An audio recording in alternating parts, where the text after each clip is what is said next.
오늘 우리가 배울 6번째 만남 교회의 목장 소그룹은 우리가 이 내용 자체를 축약한 것이 우리 새가족 교육의 6번째 시간. 그러니까 우리 새가족 교육이 총 6과로 되어 있는데 그 중에 마지막 과가 왜 우리가 목장을 해야 되는지에 대해서 이야기를 나누는 장입니다.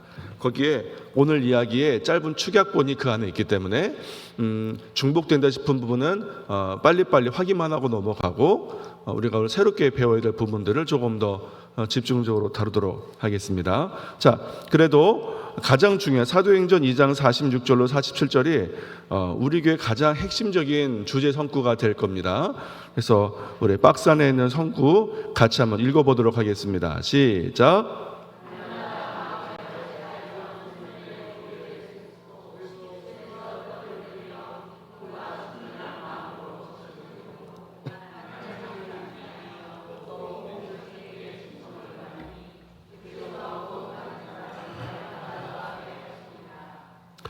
여기에 보면 구원받는 사람을 날마다 더하게 하시니라 해서 구원받는 사람이 우리 교회의 153 비전 중에 1이 바로 그겁니다.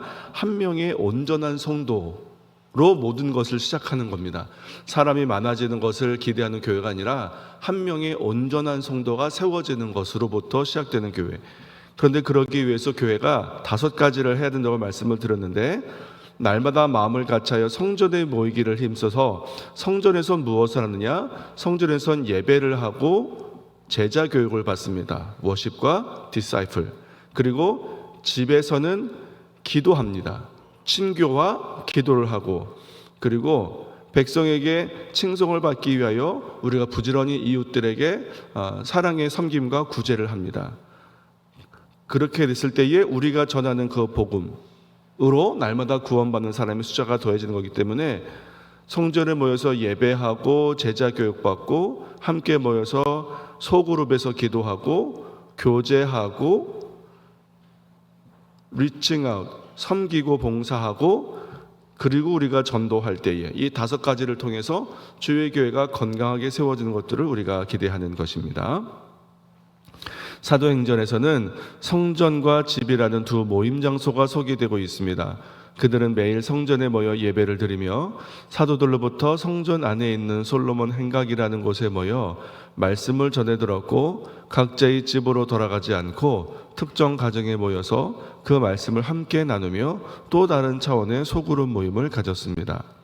사도행전 2장에 가서는 그들이 매일 성전에 모였을 것뿐만 아니라 마가의 다락방이라고 부르는 곳에서 전체 회중들이 모여서 초대교회의 모습을 이룬 것을 보게 됩니다.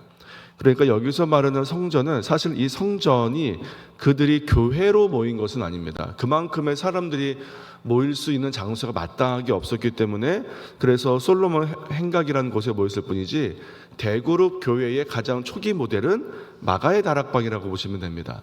마가의 다락방이 초대교회의 대그룹의 초기 모습이고, 그 다음에 그들은 다락방에서 모임을 가진 후에 각기 가정으로 흩어져서 모임을 가졌던 겁니다. 이것이 우리가 하려고 하는 소그룹, 목장인 겁니다.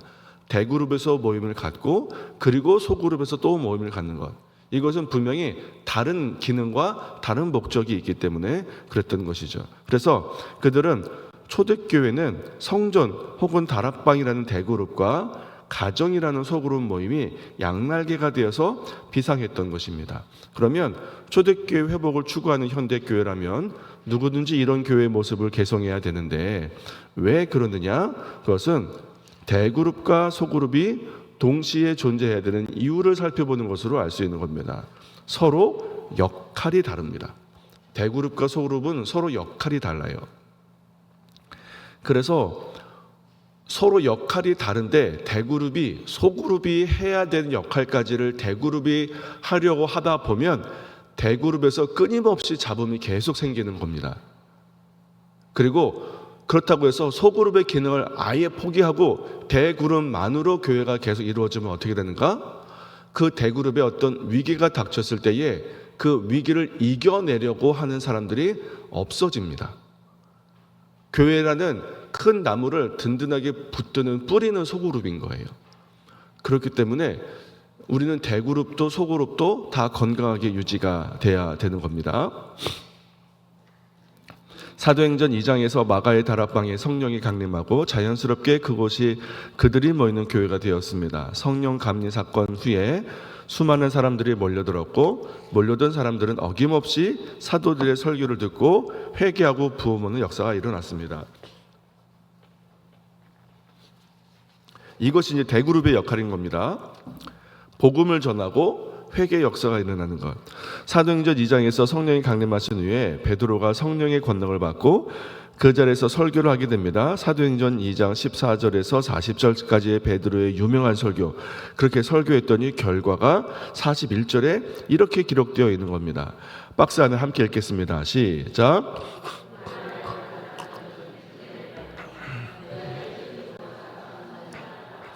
다시 말해서 초대교회 대그룹 모임에서는 사도들이 하나님의 말씀과 주 예수 그리스도의 부활의 복음을 증거하는 설교를 했고 많은 사람들이 그 설교를 듣고 회개하고 변화되는 강력한 회심이 일어나는 뜨거운 예배가 있었습니다.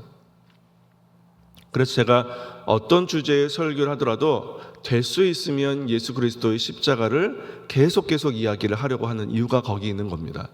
대그룹에서 예배에서 함께 오신 성도님들이 대그룹 예배에서 복음을 듣지 못하면 십자가와 우리의 죄에 대해서와 참된 회심에 대해서 대그룹에서 듣지 못하면 어디서 그들이 그걸 듣겠습니다.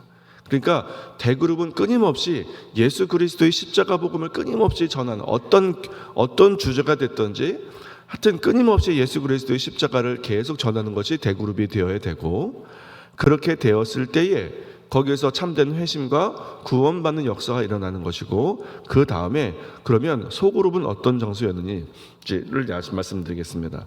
어떤 이들은 초대교회가 모두 소그룹이었다고 주장합니다. 또 어떤 이들은 대그룹으로 모일 장소가 없었기 때문에 집에서 모였지 대그룹과 소그룹으로 의도적으로 구별하지 않았다고도 말합니다. 물론 바울이 개척한 교회 중에는 규모가 상당히 작아서 가정에서 모임을 시작하거나 끝까지 가정의 규모를 벗어나지 못한 교회도 있는 것으로 보입니다. 하지만 모든 교회가 그런 것은 아닙니다. 우리가 선교지에 가서 선교사님들의 선교 보고를 받을 때도 모든 선교지에서 첫 번째 모임은 가정입니다. 대그룹으로 모일 수가 없죠. 그만큼의 사람도 없고 인프라도 없습니다. 형편도 안 돼요. 그러니까 모든 복음의 시작은 가정일 수밖에 없습니다. 가정에서 시작을 하다가 점점 복음이 퍼져서 많은 성도들이 모이게 됐을 때 그때는 분명히 대그룹과 소그룹의 역할을 구분하여서 그렇게 해서 함께 모여야 되더라라는 것입니다. 자, 박스 안에 있는 내용을 함께 읽어볼까요? 시작.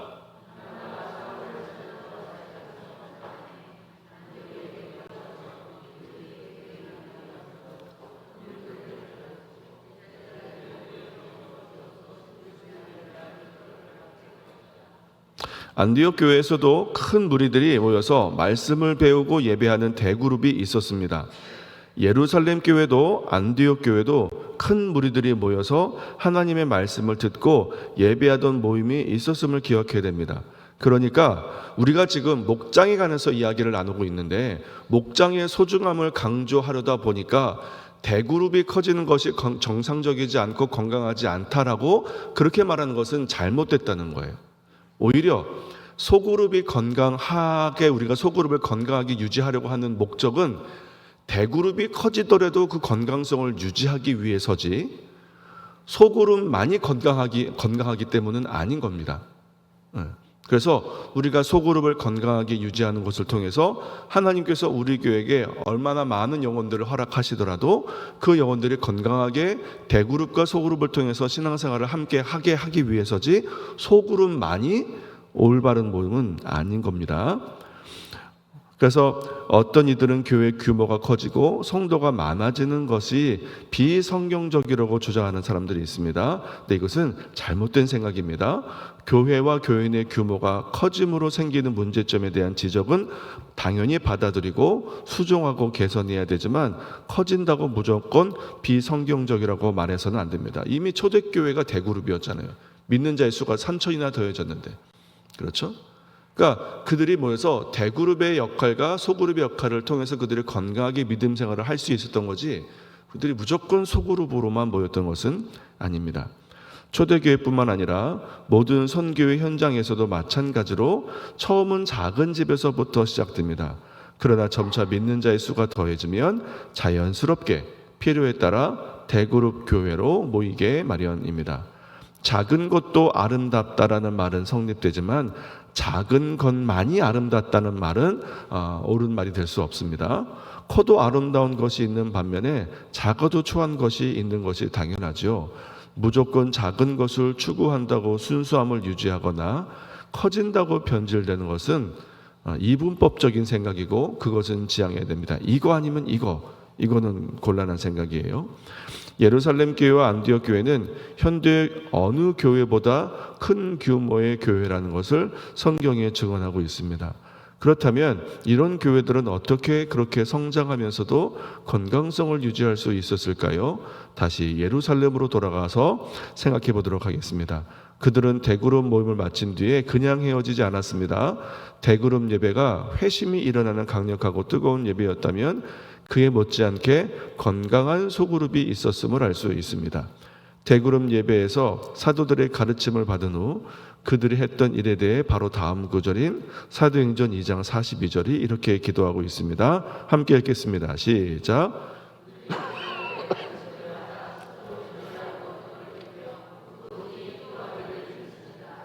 세 가지를 말하고 있죠. 사도들의 가르침을 받아. 그래서 우리가 목장 모임을 하면 목장의 첫 번째 순서가 뭐가 있냐면, 이제 오실 시간만큼 간단하게 아이스 브레이킹을 하고 난 다음에는 어떤 순서를 갖냐면, 그 전주에 대예배 설교를 누군가가 간단하게 함께 나누는 겁니다.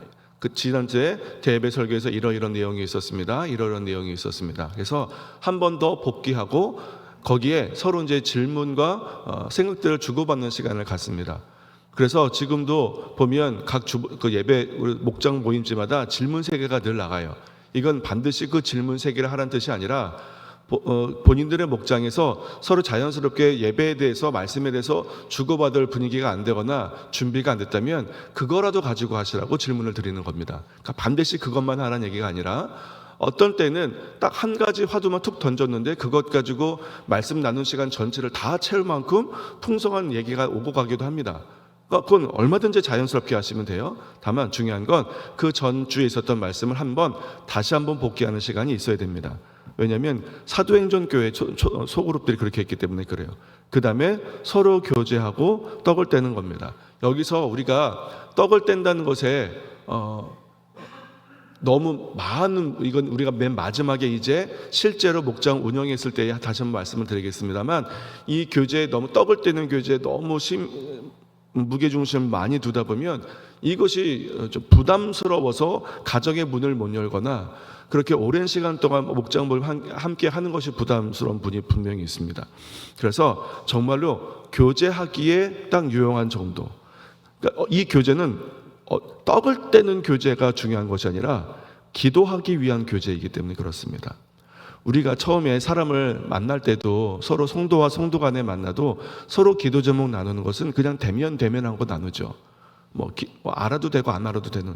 근데 서로 교제가 깊어지면 깊어질수록 정말 자기의 간절한 기도 제목을 내놓게 되는 겁니다. 그러니까 우리의 목장의 교제는 기도의 질을 높이기 위한 교제인 거예요. 서로 교제하면서 깊은 자기의 마음을 내놓게 되고 그것을 가지고 기도하는 것. 그래서 가장 최종적인 포커스는 여기에 있는 겁니다. 기도. 서로 교제하고 떡을 떼며 기도하는 것은 대그룹으로 모였을 때 행했던 것이 아니라 집에서 모임을 가졌을 때 그들이 행했던 일입니다. 그러니까 이것을 자꾸 대그룹의 이 역할까지 가져가려고 하면 안 돼요. 그러면 대그룹이 계속 분란이 생기는 겁니다. 왜냐하면 대그룹은 전체가 모였을 때 이 전체가 다 친해질 수 없기 때문에 그래요. 대그룹 안에 작은 그룹들이 자꾸 생기게 되는 겁니다. 대그룹으로 모여서도 소그룹끼리 서로 이야기를 의견을 나누고 갈등을 야기시키고 그러다 보면 대그룹이 예배와 제자 교육이라는 두 가지 포커스를 자꾸 벗어나게 되는 거예요. 대그룹에서 교제하려고 하기 때문에. 그래서 이 친밀한 교제는 소그룹에서, 대그룹은 정확하게 두 가지 포커스, 예배와 제자 교육. 그리고 대그룹과 소그룹이 함께 연합해서 섬김과 전도, 구제 이것들을 하게 되는 겁니다. 자, 그 뒤에 있었던 것들을 우리가 전에 한번 나눴던 적이 있기 때문에 박스 안에는 히브리서 말씀을 함께 나누도록 하겠습니다. 시작.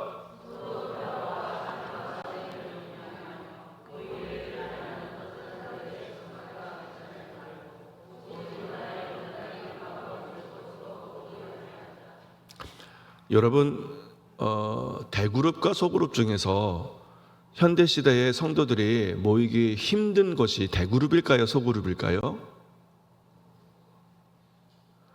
소그룹이 훨씬 모이기 힘듭니다. 그래도 성도라는 명목이 있어서인지는 모르지만 대그룹 모임은 어떻게든 좀 모이려고 하세요. 그런데 소그룹 모임을 정말 힘들어 하십니다. 왜냐하면 소그룹은 가까이 모여야 되잖아요. 자기의 삶을 어떻게든 나눠야 되고, 기도 제목을 나눠야 되고, 자기의 삶의 어떤 부분은 드러내야 되고, 이런 것들을 점점 부담스러워하는 거예요.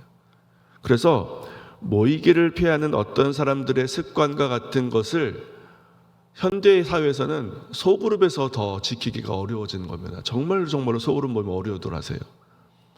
그래서 제가 강중쯤에 있을 때 이제 전체 구역을 다시 목장 체제로 변환하면서 교구 체계도 다시 다 바꾸고 모든 성도들을 어떻게든 목장 안에 일괄적으로 다 넣었을 때 제가 그때 깜짝 놀랐습니다.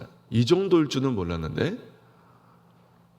대그룹에서 예배를 드리는 인원 중에서 소그룹으로 모여서 함께하는 인원이 4분의 1밖에 안 돼요. 나머지 4분의 3은 그냥 대그룹만 나오는 거예요. 소그룹을 부담스러워하세요. 그래서 거기에서부터 계속해서 격려하고 응원하고 파이를 키워서 소그룹의 몸들을 키워나갔던 겁니다. 그러니까 요즘 시대는 정말 소그룹이 힘든 시대고 우리가 믿음으로 도전해야 되는 것은 오히려 소그룹입니다. 소그룹. 그래서 우리 교회도 우리 교회의 건강성과 우리 교회의 뜨거운 온도는 어디서 유지된다고 저는 생각하느냐? 소그룹에서 유지된다고 생각합니다. 그래서 내년 한 해는 다른 거는 되도록이면 뒤로 미루고 소그룹이 안착되는 거에 1년 한 해를 총력을 기울일 생각입니다. 올 한 해에 예배에 집중했던 것처럼. 자, 두 번째, 소그룹으로 모일 때 하나님께서 기뻐하십니다. 우리가 이것을 기억해야 됩니다. 근데 우리가 이거 새가족교회 갈 때 한번 이야기 나눴던 겁니다. 왜냐하면 하나님께서 아담도 혼자 있는 것이 싫어서 보기 좋지 않아서 하와를 만드셨던 것처럼 성도들이 함께 모이는 것을 하나님께서 기뻐하십니다. 그래서 우리 박스에 있는 내용 우리가 그때 다 읽어봤던 내용입니다. 그렇죠? 형제가 연합하여 동거하는 것을 하나님께서 기뻐하시고 또 이거 있는 내용이기 때문에 금방 점검하고 넘어갑니다. 소그룹으로 모일 때 예수님께서 함께 하시겠다고 했습니다. 우리 이 말씀도 그때 읽었었습니다. 두세 사람이 내 이름으로 모인 것에 나도 그들 중에 있느니라 라고 약속하셨는데 이 마태복음 18장 20절의 앞뒤를 살펴보면 두세 사람이 왜 모였는지 분명히 이야기하고 있습니다. 기도하기 위해서 모였습니다. 그러니까 예수님 믿는 사람이 두세 사람이 모였다고 해서 예수님께서 반드시 그 자리에 계신 거 아닙니다. 그들이 골프 치러 가는 데도 계시고 영화 보러 가는 데도 보이고 단풍놀이 가는 데도 보이고 아니요. 두세 사람이 기도하러 모인 곳에 예수님께서 함께 하시겠다고 약속하신 겁니다. 그러니까 두세 사람 작은 공동체 믿음 안의 작은 공동체로서 예수님의 임재를 경험한 것 기도 모임인 겁니다. 기도 모임. 소그룹은 예수님의 바램입니다. 자, 긴 내용이지만 축약해서 말씀드리면 그건 거예요. 우리가 삼위일체 하나님이라고 말하잖아요. 하나님도 삼위일체셨습니다. 세 분이자 한 분으로 계셨어요. 하나님도 공동체로 계셨습니다. 이것이 하나님의 본성이에요. 하나님의 본질입니다. 세 분이시자 한 분. 그렇기 때문에 하나님도 세 분이시자 한 분으로 계셨기 때문에 모든 성도들이 공동체를 이루는 것을 통해서 하나님의 성품을 닮아가고 배워가는 겁니다. 아무리 혼자 있어서는 하나님의 성품을 배우고 닮아갈 수 없어요. 공동체로 함께 모여서 공동체의 삶을 나누고 교제하는 것을 통해서 우리가 하나님의 성품을 배워나가고 닮아나갈 수 있습니다. 그래서 이 공동체의 말로 예수님의 바람입니다. 이 내용이 그거예요. 내가 아버지와 연합한 것처럼 저들도 연합하여 아버지가 누군지를 알게 해주십시오. 이것을 알게 해달라는 것이 말씀의 내용입니다. 그리고 소그룹은 전도의 가장 효과적인 방법입니다. 왜냐하면 우리 교회도 지금 전도가 꽤 중요한, 이제 물론 모든 교회가 전도가 가장 우선순위 사명이겠지만 우리 교회는 특히 요즘 더 그런 이제 때를 맞이하고 있습니다. 그런데 그 전도는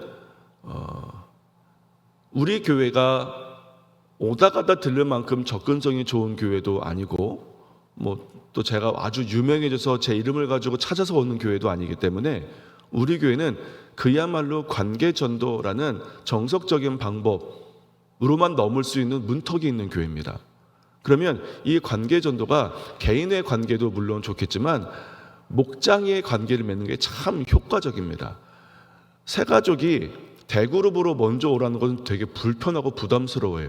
그런데 목장에서 간단하게 차 마실 때, 어디 야외를 갈 때 그때 잠깐 함께 들려서 목장에서 먼저 믿음 안의 교제를 나눠서 사람의 얼굴을 익힌 다음에 그분이 용기 내서 대그룹으로 왔을 때 자기가 소그룹으로 왔을 때 봤던 그 사람들이 있으면 정착률이 굉장히 높습니다. 그러니까 교회에 와서 성도들이 그냥 몇 번 머물다가 훌쩍 떠나는 이유는 뭐냐면 아는 사람이 없어서 그래요. 교회 와도 아는 사람이, 친하게 지내고 아는 사람이 없기 때문에 그렇습니다.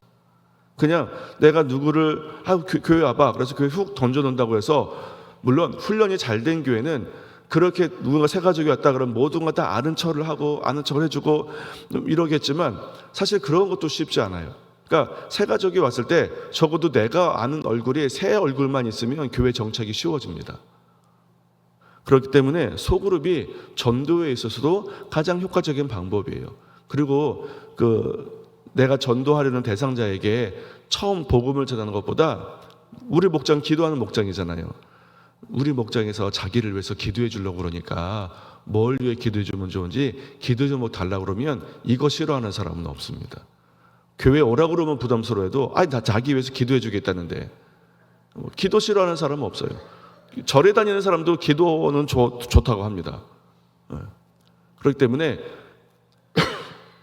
서로 우리가 기도하는 모임이기 때문에 우리가 기도해 주려고 그래. 그러니까 기도 좀 주면 내가 함께 기도할게. 기도부터 해서 차츰차츰 교제 폭을 넓혀가고, 그래서 목장에 먼저 모여서 안면을 좀 익힌 다음에 그 다음에 대그룹을 인도하고, 대그룹에서 함께 예배하고 식사 교제하고 새가족 교육 함께 하고, 그리고 다시 그 목장으로 갔을 때 정착률이 굉장히 높은 거예요. 그래서 소그룹은 전도의 가장 효과적인 방법입니다. 자, 그리고 소그룹에서 지혜를 받을 수 있다는 것은, 이거는 그 다음 챕터에 상세한 설명이 있으니까 지혜를 얻을 수 있습니다 까지만 적어두시고 제가 다음 설명할 때 말씀을 드릴게요. 대그룹의 건강을 유지하는 리더를 양육할 수 있다는 것이 중요한 얘기입니다. 자, 다음 페이지를 보시면 나와 있는 이 긴 구절이 무엇을 말하는 구절인지 우리 다 알고 있습니다. 모세가 200만 명이나 되는 이스라엘 백성들을 다 데리고 광야로 나오다 보니 송사가 끊이지가 않는 거예요. 그러니까 모세가 다른 일 아무것도 못하고 그냥 자리에 앉아서 재판장이 되는 것만으로 하루를 다 보내는 겁니다. 그래서 장인인 이드로가 뭐라고 그래요? 너 혼자 다 하기엔 벅찬 일이다. 그러니까 우리가 잘 아는 것처럼 1000부장, 100부장, 50부장, 10부장을 세워라. 10명을 담당하는 10부장을 세우고, 그 10부장 5명을 담당하는 50부장을 세우고, 50부장 2를 감당하는 100부장을 세우고, 그 100부장 10을 감당하는 1000부장을 세워라. 그래서 그들이 그 송사를 관리하게 하고 너는 그들을 관리하면 된다. 그렇게 해서 피라미드 조직처럼 소그룹을, 그러니까 대단한 사람이죠. 소그룹을 누가 제일 먼저 제안했냐면 이드로가 제일 먼저 제안을 한 겁니다. 그래서 소그룹이야말로 어떤 큰 대그룹이 되었든지 건강함을 유지하게 만드는 것은 소그룹 조직이더라는 거예요. 그런데 여러분, 이렇게 말하면 소그룹 리더 얼마 없었겠지 라고 생각할지 모르겠지만, 자, 계산해 보겠습니다. 자, 200만 명이에요. 계산해 보니까 10부장의 숫자가 20만 명입니다. 50부장이 4만 명이에요. 100부장이 2만 명이고요. 1000부장이 2천 명입니다. 그러면 이것만 해도 얼마예요? 26만 2천 명. 전체 인구의 10분의 1이 넘는 엄청난 숫자가 리더였단 말이에요. 소그룹 리더. 그러니까 우리 울산침례교회도 우리 울산침례교회에서 함께 예배하고 있는 성도 중에 적어도 10분의 1은 목자가 되셔야 되는 겁니다. 소그룹 리더가 되셔야 되는 거예요. 그래야 우리 교회가 건강함을 유지할 수 있는 겁니다. 그래서 우리 교회 지금 작년 성도가 작년 예배하는 성도는 250명이 약간 안 돼요. 그러면 250명이라고 하면 25개의 건강한 목장은 있어야 우리 교회 건강성이 유지가 되는 겁니다. 그래서 그것을 위해서 우리가 좀 부지런히 애쓰고 수고하는 거예요. 그래서 초대교회도 그렇기 때문에 대그룹 모임으로만은 건강성이 유지될 수가 없었고, 그래서 그들이 가정에서 모일 수 있는 숫자로 모여서 가정에서 모여서 함께 친교했기 때문에, 그래서 그 교회가 아무리 대그룹으로 모이는 숫자가 많다 할지라도 그 건강성을 유지할 수 있게 되었다라는 겁니다.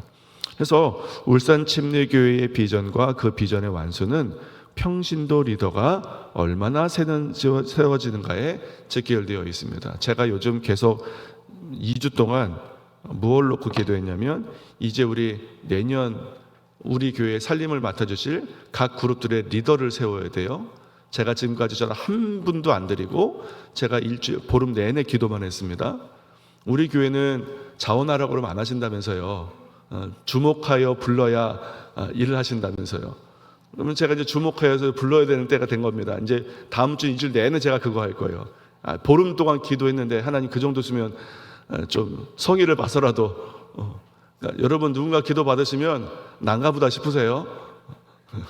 목사님 저도 기도해 볼게요. 제가 대신 기도했다니까요. 보름 동안 여러분 기도 제가 대신 다 했으니까 전화하면 난가보다 싶으시면 됩니다.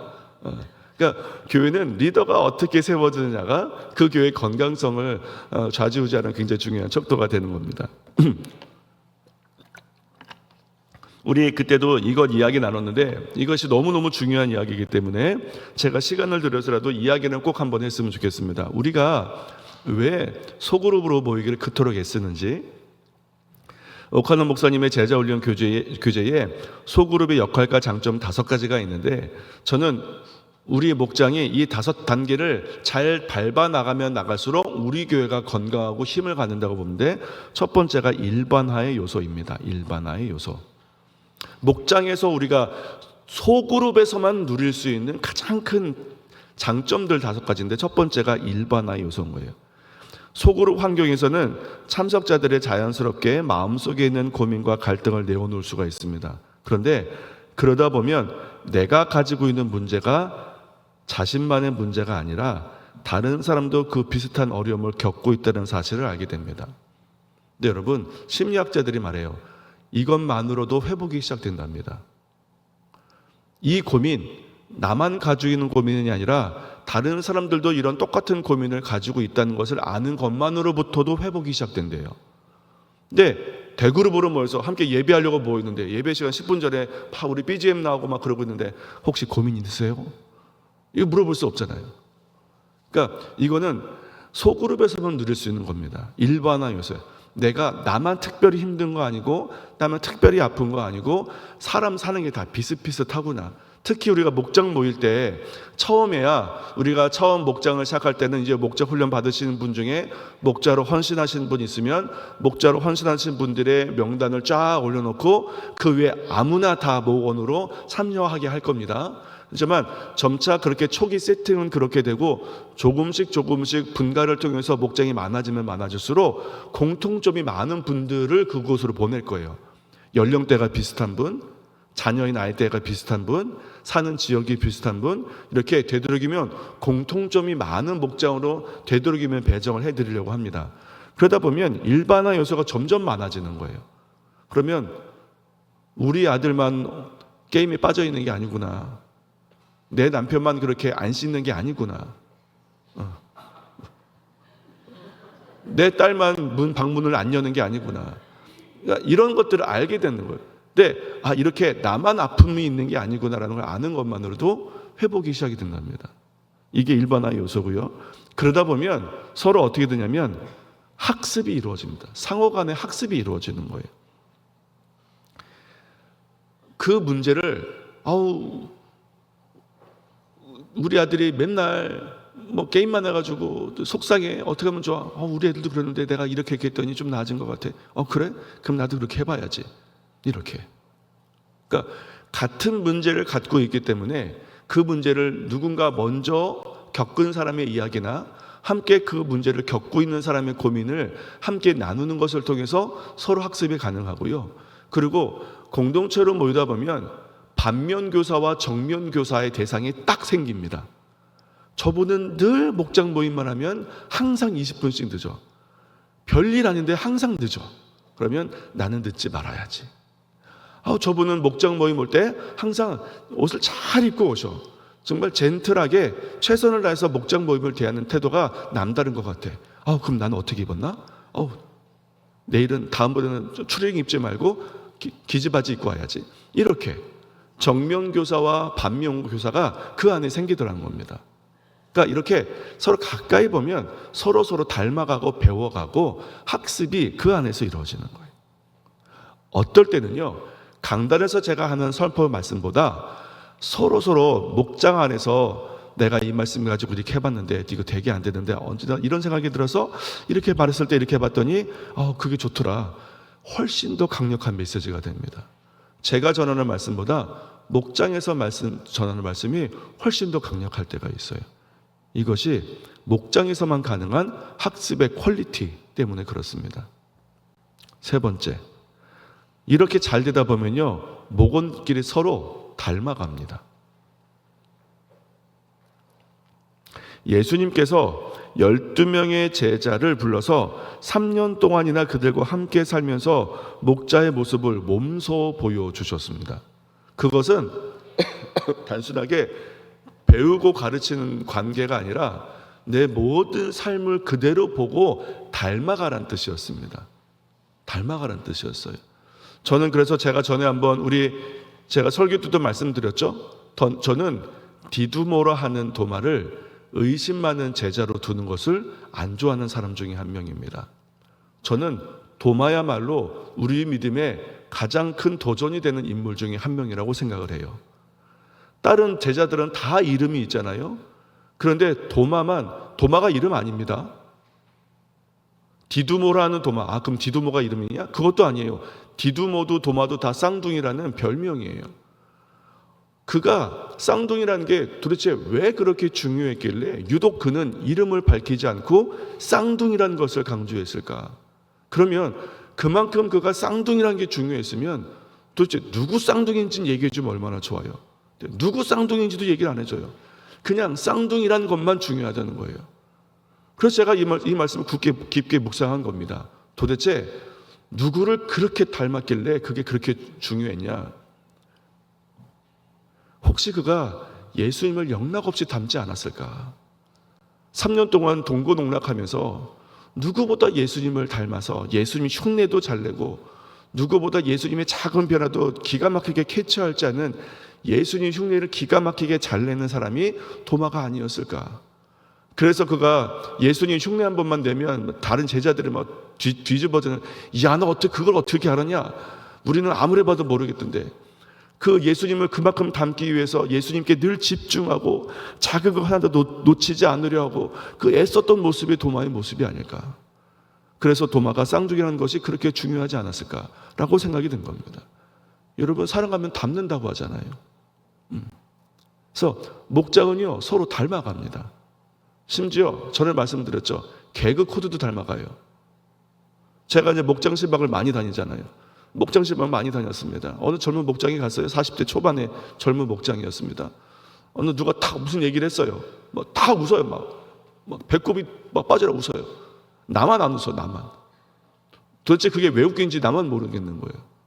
왜냐하면 이미 같은 웃음의 코드로 웃을 수 있을 만큼 그들은 친밀해졌기 때문에 그렇습니다. 그 정도로 닮아갑니다. 그 정도로 닮아가요. 그래서 정말로 여러분, 이건 제가 임상이 많은 것도 아니고 그런 것도 혹한 경험이 있기 때문에 보편적이라고 말씀을 드리지 못하겠습니다만, 제가 이제 그 함께 하던 목장 중에 야, 저분은 저 목자랑 닮았는데 싶을 때에 진짜 그 목장에 목 어린 경우 한 3경우 있었습니다. 신기하죠. 제가 목장 분위기를 알아요. 아, 저분은 저 목장일 것 같다? 맞더라고요. 물론 틀린 경우가 더 많았기 때문에 일반화라고 말씀 못 드리지만 그렇게까지도 닮더라는 겁니다. 부분만 닮는 게 아니에요. 목원들도 서로 닮습니다. 서로 모방하기 때문에 그렇습니다. 서로의 모습을 통해서. 그리고 제가 정말로 사모하는 것은 4번째부터입니다. 그룹 애착심. 이렇게 목장으로 함께 모여서 서로 고민도 함께 나누고 서로 정면교사도 반면교사도 되기도 하고 서로 닮아가다 보면 그 그룹에 애착심이 생깁니다. 애착심이 생겨요. 그러면 이 애착심이라는 것이 왜 그렇게 중요한 단계냐면 이게 단계거든요. 일반화의 단계, 상호 학습의 단계, 모방의 단계, 그 다음에 애착심의 단계인데 이 애착심의 단계의 목장에 딱 접어들잖아요. 그러면 대그룹 교회에 어떤 문제가 생기면 소그룹이 나서서 그 문제를 해결하려고 합니다. 왜냐하면 내가 사랑하는 사람들이 여기 있기 때문에 그래요. 이런 소그룹이 없는 그냥 대그룹으로만 유지되는 목장은 대그룹의 문제가 딱 생기잖아요. 그러면 더 이상 대그룹에서 내가 전에 받았던 목양 서비스를 동일하게 받을 수 없다고 판단되면 다른 교회를 찾아갑니다. 교회가 여기만 있는 게 아니잖아요. 만약 예를 들어서 난 어떤 목사님의 말씀이 좋아서 가는데 그 목사님이 갑자기 막 사고가 났든지 병이 들어서 설교를 못하게 됐다. 그러면 다른 교회 가는 거예요.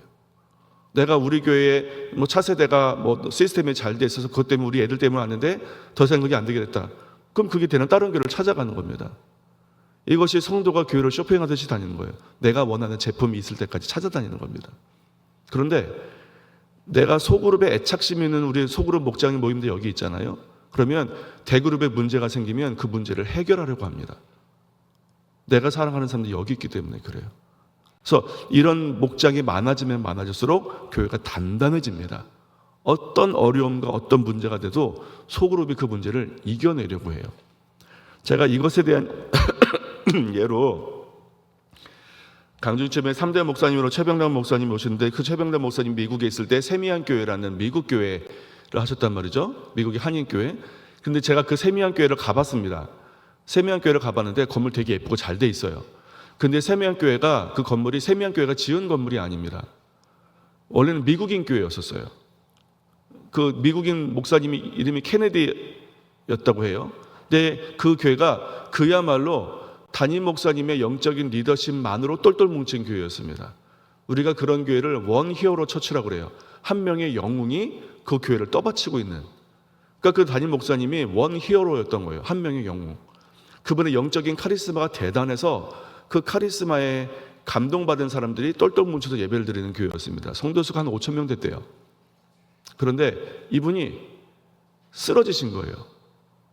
근데 쓰러지시고도 2달, 석 달까지는 그 인원이 계속 모였대요. 언제가 이분 다시 깨어나셔서 말씀을 증거하실 거다라는 기대가 있어서 그랬는데 석 달 딱 지나고 이분이 언제 일어날지 기약이 없어지자 놀랍게도 그 많은 숫자가 순식간에 사라지더랍니다.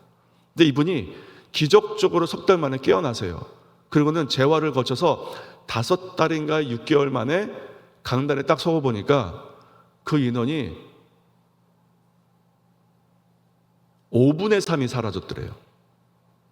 불과 6개월 만에. 그래서 도대체 이 일이 왜 벌어졌나를 봤더니 소그룹이 없으니까 대그룹에서 누리던 서비스를 못 받는다고 판단하니까 옮겨간 거예요. 그래서 그 교회를 세미안 교회에 팔면서 팔면서 최병남 목사님께 그렇게 신신당부를 했다고요. 당신 교회는 소그룹이 있습니까? 예, 우리 교회 소그룹이 있습니다. 잘하셨습니다. 나를 보세요. 나를 보세요. 우리 교회 소그룹이 없어서 지금 이렇게 된 겁니다. 소그룹을 생명처럼 가꾸세요. 소그룹이 위기를 이겨내는 힘입니다. 라고 그렇게 소그룹을 강조했다고 해요. 그러니까 저는 우리 교회가 어떤 어려움과 어떤 위기에서도 이겨낼 수 있으려면 우리 교회 소그룹이 그룹 애착심의 단계에 가는 소그룹이 되어야 된다고 봅니다. 근데 제가 가만 보니까 강중침에서 기존 구역으로 있을 때부터도 친했던 분들이 다시 목장으로 모신 분들 말고 새롭게 형성된 목장에서 새롭게 목자와 목원으로 만나서 새롭게 시작한 이 그룹들 중에서 4단계까지 가는 그룹을 제가 가만 보니까 적어도 2년은 걸리더라고요. 2년은 끊임없이 모여서 함께 삶 나누고 기도 제목 나누고 갈등도 나누고 기쁨도 나누고 2년은 끊임없이 하니까, 그러니까 2년쯤 지나니까 그룹 애착심의 단계에 있는 목장이 하나둘씩 보이기 시작하는 거예요. 근데 여러분, 이렇게 되면 저는 일단 안심이 됩니다. 우리 교회에 위기를 이겨낼 힘이 생기는 거니까. 근데 놀라운 건 5번 단계를 누릴 수 있기 때문에 그렇습니다. 이건 뭐냐면, 이 영적 카타르시스는 한 성령이, 제가 우리 그 로마서 강의할 때 교회는 삼겹줄로 이루어졌다고 했잖아요. 혹시 기억나십니까? 로마서 강의 금요일 삼겹줄, 핏줄, 신경줄, 힘줄, 요 세 개로 딱 묶여진 데가 교회라고 했잖아요. 그래야 한 몸은 핏줄과 신경줄과 힘줄이 엮여져야 한 몸이라고 그랬는데, 목장에 한 성령께서 동일하게 감동하셔서 어떤 일이 벌어지냐면, 그냥 단순히 목원일 뿐인데 그 목원의 아픔이 너무 나의 아픔처럼 공감이 돼서 내 목원의 아픔이 해결되지 않으면 내가 못 견디게 되는 거예요. 정말로 그렇게 되더라니까요. 제가 그때도 한번, 제가 늘 이 단계를 말할 때마다 말씀드리는, 예로 드리는 교회가 있습니다. 안양의 철산동에 있는 목산교회라고. 철산동에 있는 목산교회가 한국에 있는 침례교회 중에서 가장 목장을 제일 먼저 가장 성공적으로 일궈낸 데가 거기예요. 벌써 거긴 30년도 더 전에 목장을 하고 있었으니까, 건강하게 이상적인 목장을. 제가 20년도 더 전에 그 교회에 탐방을 갔습니다. 20년쯤 됐을 거예요. 그래서 거기 목장 담당하는 목사님하고 이야기를 나눴습니다. 그때 들은 간증이 전 지금도 생생한 거예요. 어떤 얘기를 했냐면 이렇게 얘기하는 거예요. 어느 목장에서 목장 모임을 하는데 50대 초반쯤 되는 목장, 부부 목장으로 모여서 목장을 하는데 기도 제목을 나누는데 어느 한 분이 이렇게 얘기하더라는 거예요. 내가 사업을 건실하게 잘 운영을 했는데 연쇄부도 맞았습니다. 연쇄부도 어떻게 못해요? 이건 내가 아무리 사업을 잘 건실하게 해도 연쇄부도니까. 근데 연쇄부도가 나서 이제 사업을 정리를 해야 돼서 직원들 퇴직금까지 다 정산하고 빚 갚고 보니까 그야말로 길거리에 나앉게 생겼습니다. 아무것도 안 남았어요. 기도해 주세요. 이렇게 기도 제목을 내놓는 거예요. 자, 여러분들이 어느 한 목장에 소속됐다고 생각해 보겠습니다. 목원 중에 한 분이 그렇게 얘기를 해요. 그럼 여러분 어떻게 반응하실 것 같으세요? 아유, 얼마나 안타까우세요. 얼마나 힘드세요. 제가 기도할게요. 우리 같이 밥 한 끼 해요. 이럴 겁니다. 근데 그 목장 모임을 다 마치고 다른 목원 부부가 운전을 하고 가는데, 그날따라 아무런 얘기를 안 하고 침묵 속에서 운전하고 가는데 아내 되는 목원이 그런 거예요. 여보, 우리 조금 있으면 만기 되는 적금 있지 않아? 그러니까 남편이, 당신도 그 생각했어? 나도 그 생각했는데 우리 이거 그 집 줍시다. 빌려줍시다 아니고 줍시다. 그래서 정말 꽤 큰 돈인데 줬대요. 그것으로 작은 집을, 작은 거처를 장만하고 그리고 남는 돈으로 다시 종잣돈 삼아서 다시 사업을 시작을 했답니다. 그 사업이 잘 되고 있대요. 그런데 제가 정말 부러웠던 건 뭐냐면 그 얘기를 하시는 그 목사님의 표정이었습니다. 얼마나 자랑스러워요. 나 같으면 막 자신감, 프라이드 뿜뿜해가지고 막 얘기할 것 같아요. 당신은 이런 목장이 있습니까? 우리 목장이 있어요. 그럴 것 같은데 표정이 우리 집에 냉장고 한 대 있어요. 이런 거 말하는 표정이었어요. 당신네 집에도 냉장고 있죠? 우리 집에도 냉장고 있어요. 근데 우리 집 냉장고가 성능이 좀 좋아요. 이 정도 얘기하는 표정인 것이 전 정말 부러웠습니다.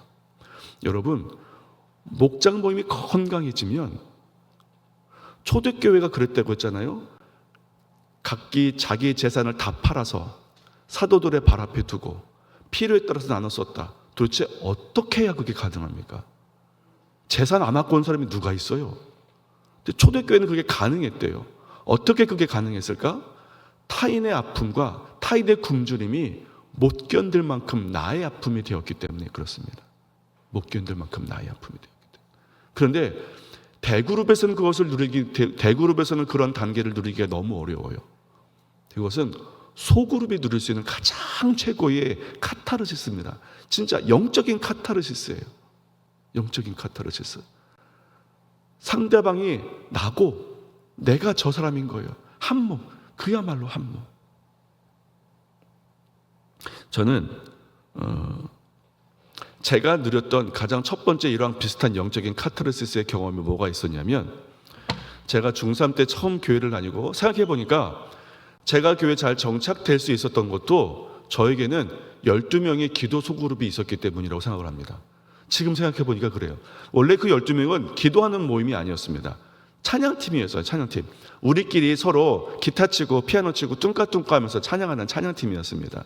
중창팀으로 특성 연습해서 특성하기도 하고 그렇게 모인 친구들이 12명이었어요. 그런데 뭐 찬양하는 자리가 많지 않잖아요. 조금씩 그 모임이 삶을 나누는 모임이 되고 급기야는 그 모임이 언젠가부터 기도하는 모임이 되더라고요. 토요일마다 모여서 뜨겁게 기도하는 모임이 됐습니다. 그런데 어느 날은, 이건 제가 경험한 거니까 자신 있게 말씀드릴 수 있어요. 서로 손을 딱 붙잡고 12명이 삥 둘러앉아서 막 기도하는 거예요. 막 기도를 하는데 갑자기 누가 내 입을 싹 막은 것처럼 기도가 뚝 끊겼습니다. 나만 그런 게 아니라 거기는 12명이 모두가 다 동시에 기도가 뚝 끊긴 거예요. 그것도 신기하죠?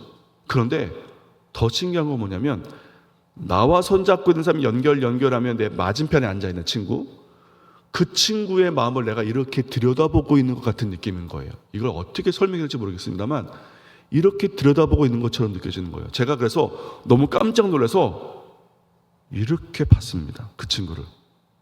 그랬더니 그 친구도 저 이렇게 보고 있어요. 제가 거기서 이걸 느꼈습니다. 아, 한 성령의 감동이 이렇게도 될 수 있구나. 그 친구도 제 마음을 들여다본 것처럼 이렇게 보고 있더라고요. 우리끼리만 아니라 서로 그렇게 보고 있더라고요. 이 짜릿한 이것은 그 이후로도 제가 누려보지 못했습니다만 정말 놀라운 감격이었습니다. 근데 여러분, 소그룹 목장은 이런 아름다운 영적인 카타르시스가 가능합니다. 정말 한 몸 된다는 게 어떤 건지를 누릴 수 있는 가장 지고한 성도가 누릴 수 있는 가장 아름다운 교제가 목장에서 가능합니다. 목장에서. 그렇기 때문에 저는 우리 울산 침례교회 앞으로 내년에 새롭게 세워져 나가고 함께할 목장이 이런 영적인 카타르시스를 누려갈 수 있는 그런 목장이 될 수 있기를 바라요. 그래서 첫 번째부터 해서 네가 사는 거 내가 사는 거 다 비슷비슷하다. 나만 그런 고민 가지고 있는 거 아니다.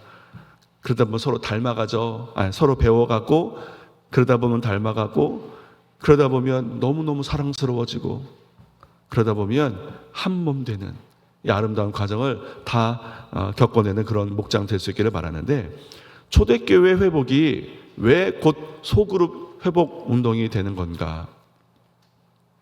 우리가 초대교회로 돌아가자라고 말하는 것이 왜 소그룹 운동이 초대교회 회복 운동이 되냐면, 여기 있는 내용들을 제가 빠르게 한번 읽도록 하겠습니다.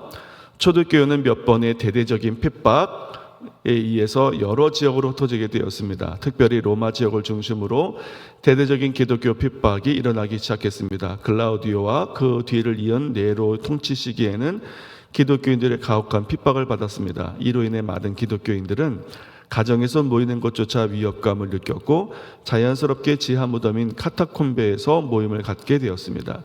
대대적인 핍박과 살인의 위협에도 불구하고 기독교인들의 숫자는 늘어났고 급기야 황제 콘스탄티누스는 313년에 기독교를 로마의 국교로 공인하게 되었습니다. 이것은 황제로서 입지를 공고하기 위해 국가 종교의 필요에 의해 기독교가 공인되었기도 했지만 저변에서 확대되어 가고 있는 실체 없는 강력한 세력을 양성화하여 견제하고자 하는 의도도 있었습니다. 문제는 그 다음입니다. 나라에서 대형 성당들을 지어주고 주일에 미사를 드리게 되어서 모든 그리스도인들이 양지로 나오게 되어서 그 숫자를 파악하고 국가 차원에서 견제하기 위함이었는데, 그렇게 되다 보니까 갑작스러운 신앙의 자유를 찾은 그리스도인들이 더 이상 작은 그룹으로 모일 필요가 없어졌습니다. 자유롭게 대그룹 미사를 드리기 위해 성당으로 몰려들었는데, 불행하게도 대그룹의 이런 활성화가 소그룹의 약화를 가져왔다는 겁니다. 그로 인해서 성도의 교제와 성만찬을 통한 희생과 고난의 약속은 이것들은 사라지고 기독교의 본질은 급속도로 세속화되고 생명력을 상실하기 시작한 겁니다. 그러니까 이 로마가 기독교를 국교로 공인한 다음에, 그전에는 예수님을 믿는다는 것은 내 모든 것들을 포기해야 됐었는데 정반대 상황이 됐습니다. 내가 교회만 다니고 예수만 믿으면 얻는 것이 너무 많아진 거예요. 심지어 어느 때에는 국방의 의무, 세금도 면제되기도 했고요. 내가 교회를 다닌다는 사실만으로 누려지는 게 너무 많아지는 때도 있었습니다. 그러다 보니까 그야말로 모든 사람들이 교회로 올 때였었어요. 그래서 여러분, 그 교회사를 보면 여러분 수도원이 어떻게 해서 생기게 됐냐면, 그 전까지는 예수님을 믿는다는 사실로 내가 생명을 걸었어야 되는데, 그래서 순교야말로 그들의 신앙의 정절과 최고의 사랑을 표현하는 그들이 흠모하는 가장 아름다운 신앙 고백이 순교였는데, 더 이상 그들이 순교를 각오하지 않아도 되는 때가 온 거예요. 처음에는 너무 좋았는데 그 시대를 지나다 보니까 위기감이 든 겁니다. 더 이상 순교를 각오하지 않아도 되는 믿음 생활이라는 것이 얼마나 그들에게 위험천만한 것인가를 알게 된 거예요. 그래서 그들이 순교를 대신할 만한 것을 스스로 찾기 시작했습니다. 그래서 그들이 찾은 방법이 뭐냐면 극단적으로 자기 자신을 괴롭히는 금욕주의였습니다. 그러니까 극단적으로 자기 자신을 괴롭히기 시작한 거예요. 잠도 최소한으로 자고 먹는 것도 최소한으로 먹고 자기 자신을 늘 괴롭히는, 거의 죽기 직전까지 가는 이 괴로움을 스스로 감내하는 것으로 신앙의 정죄를 어떻게든 지켜보려고 몸부림을 친 거예요.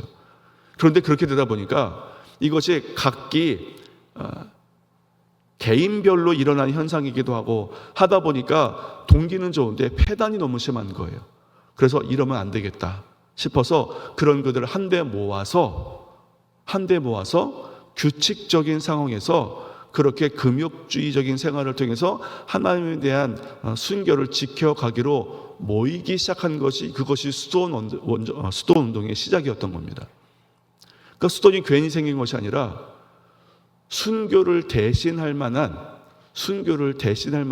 신앙의 순결을 위해서 노력하려고 만들어진 것이 수도원인 거예요. 그만큼 소그룹이 없는 대그룹은 그만큼 변질되고 타락되기가 쉬운 겁니다. 그래서 우리가 소그룹을 끝까지 건강하게 지키는 것을 통해서 대그룹의 순수성을 지켜나가려고 우리가 애쓰는 것이 바로 그런 이유인 겁니다. 근데 역사적으로 소그룹에는 다양한 운동의 형태들이 있었습니다. 소그룹을 가장 처음에 시작한 것은 속회입니다. 감리교 창시자 존 웨슬레가 속회라는 것을 참석했어요. 그 전까지 그러면 감리교 창시자 존 웨슬레가 속회로 구역을 모이기 전까지는 어떻게 했냐고요? 장로님들이 각 가정으로 방문했습니다. 우리는 신방 그러면은 이사신방, 개업신방, 병원신방 이런 거 하잖아요. 근데 원래 신방은 그런 목적으로 만들어진 게 아닙니다. 각 개교회의 장로님들이 성도님들의 집을 찾아가는 게 신방인데, 왜 찾아가냐면 아버지들이 자녀들을 믿음 안에 잘 양육하고 있는지를 점검하기 위해서 찾아가는 것이 그게 신방이었습니다.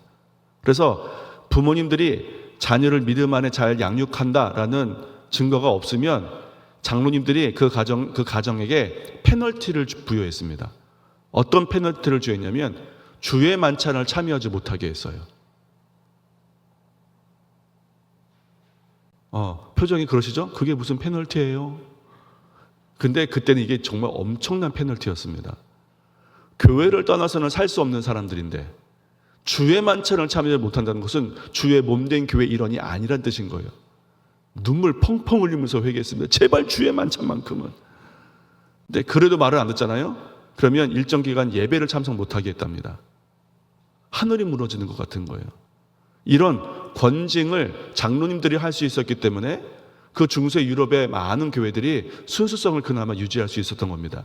이것이 청교도들이 신앙을 유지하는 방법이었습니다. 그 권징을 통해서. 그 권징의 권한이 장로님들에게 있었던 거예요. 이것이 신방의 시작이었고, 소그룹의 현대적인 조직의 시작은 속회입니다. 속회. 그리고 우리가 대부분 하는 구역 조직, 여의도 순복음교회 조영교 목사님, 이걸 미국에서 보고 와서 기가 막히다. 그래서 미국에 가져가서 더 큰 시스템과 조직이 되고 그 안에 철학과 사상을 모아서 다시 역수출한 겁니다. 그걸 우리가 다시 역수입 받은 거예요. 그 대부분 한국 교회가 구역 모이잖아요. 처음 시작이 여의도 순복음교회입니다. 그리고 콜롬비아는 G12라는 셀 모임이 있고요. 중국의 가정교회랑 휴스턴 서울교회의 가정교회는 다른 겁니다. 중국의 가정교회는 그야말로 가정에서 모일 수 있는 인원이 가정별로 모여서 순전하게 믿음을 고백하기 위해서 모이는 가정교회인 거예요. 중국은 여기에 상대되는 그 삼자교회가 있잖아요. 삼자교회는 어용단체인 거예요. 제가 중국에 선교 가서 삼자교회 가서 예배 드려봤습니다. 근데 삼자교회 예배를 드리면 목사님이 열심히 설교하는데 그 옆에 이렇게 누가 이렇게 서가지고 이렇게 보고 있어요. 공안이 지켜보고 있는 거예요. 감시하는 거예요. 저 쓸데없는 말 하는지. 설교 내용 다 검열당하고요. 그러니까 아무리 삼자교회 목사님이라고 해도 삼자교회 안에서는 제대로 된 복음을 전할 수가 없어요. 그래서 심지어 어떤 삼자교회 목사님은 표면적으로는 삼자교회 목사님인데 실제로는 가정교회들을 인도하는 목사님의 경우가 굉장히 많습니다. 그러니까 가정으로 모일 수밖에 없기 때문에 모이는 거지만 휴스턴 서울교회의 가정교회는 이미 너무 잘 아시잖아요. 예, 그런 가정교회 모임도 셀 모임 중에 하나에 있는 겁니다. 그리고 라이프 네이버 싱가포르 교회들이 셀이라는 모임으로 모였고요. 미국 미남친네 교회들은 주일학교로 모입니다. 이것이 우리는 주일학교 그러면 애들 모이는 게 주일학교인 줄 알잖아요. 아니요. 미국의 썬데이 스쿨은요, 작년까지가 다 모이는 게 썬데이 스쿨입니다. 그래서 우리가 잘 아는 지미 카터 대통령, 이분이 평생 썬데이 스쿨 교사셨어요. 근데 그분이 썬데이 스쿨 교사셨는데 작년도를 교육시키는 썬데이 스쿨 교사셨습니다. 이분이 한번 썬데이 스쿨을 열면 얼마나 많은 성도들이 거기에 모여서 공부를 했는지 몰라요. 그래서 전통적인 미 남침내 교회들은요, 교회 건물이 이만하면 썬데이 스쿨 건물이 이만해요. 왜냐하면 전 성도들이 예배 드리면 각 분반 교실로 가가지고 어린이부터 장년까지 다 교육을 해야 되기 때문에 썬데이 스쿨 건물이 엄청 큽니다. 근데 요즘은 점점 그러기가 어려운 상황이기도 해서 점점 줄인다고 하기도 해요. 그래서 제가 가서 탐방했던 교회 중에 달라스에 있는 제1침례 교회가 있습니다. 퍼스트 베프티스트 달라스 처치, 달라스 제1침례교회.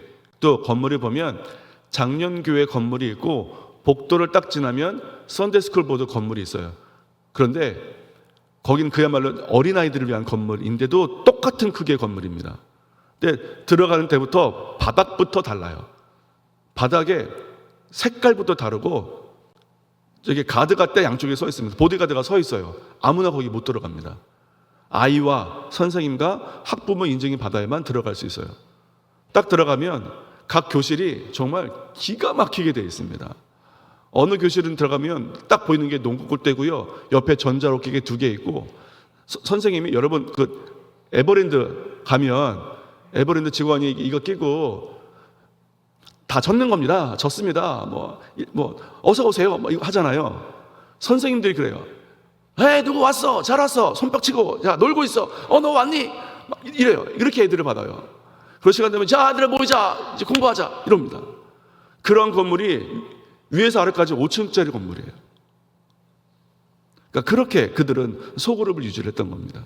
그러면 우리가 알리는 소그룹은 무엇이냐? 빌트모어 제일교회가 했고 강중침에서도 했습니다. 제가 초기 세팅 4년을 제가 다 했어요.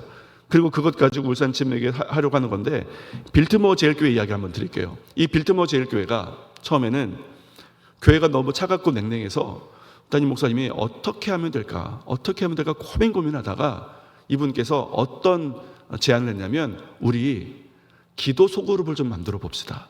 335 기도 소그룹을 만들어서 우리 교회에 오시면 예배만 드리지 마시고 서로 위해서 기도해 주세요. 라고 기도 소그룹을 만들었다고 해요.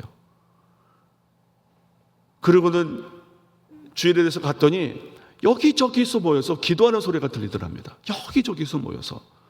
그런데 여기저기서 모여서 그 기도하는 그 기도 소그룹들이 뜨거워지니까 교회가 금방 회복되더라는 거예요. 열정이 금방 회복되더라는 거예요. 그래서 이 빌트모어 제일교회는 자랑이 뭐냐면, 주중이든 주일이든 하여튼 언제든 가면 여기저기서 기도하는 소리들이 들리는 겁니다. 기도 소그룹들이 계속 있는 거예요. 가족을 위해 기도하고, 교회를 위해 기도하고, 국가를 위해 기도하고, 지역사회를 위해서 기도하는 기도 소그룹들이 여기저기에 계속 있는 거예요. 이것이 빌트모어 제일교회의 자랑입니다. 우리 교회는 언제 어디서든 기도 소리가 끊어지지 않는다. 그래서 저는 우리 교회가 기도하는 목장이 될 수 있기를 바라는 겁니다. 기도를 통해서만 나눌 수 있는 친밀한 교제가 있기 때문에 그래요. 결론은 무엇이냐? 교회 내의 소그룹은 교회 성장을 위한 방법이나 교회 관리의 방법이 아니라 초대교회로의 회복 운동입니다. 성장의 방법이나 관리 차원이라면 더 나은 방법이 등장할 때 당연히 수정 또는 사라질 수 있겠지만, 하나님께서 교회를 세우실 때 보여주신 청사진이기 때문에 형태의 차이는 존재할 수 있지만 소그룹의 존재는 필수 불가결한 것임을 우리가 기억해야 됩니다.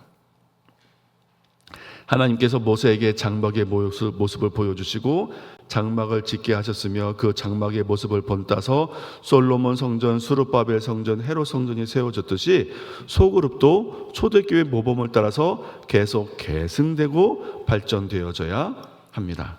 자, 이것이 오늘 우리가 함께 나눌 이야기의 내용이고, 여기부터는 우리가 다음 주부터 쭉 이야기를 함께 나누면 될 것 같습니다.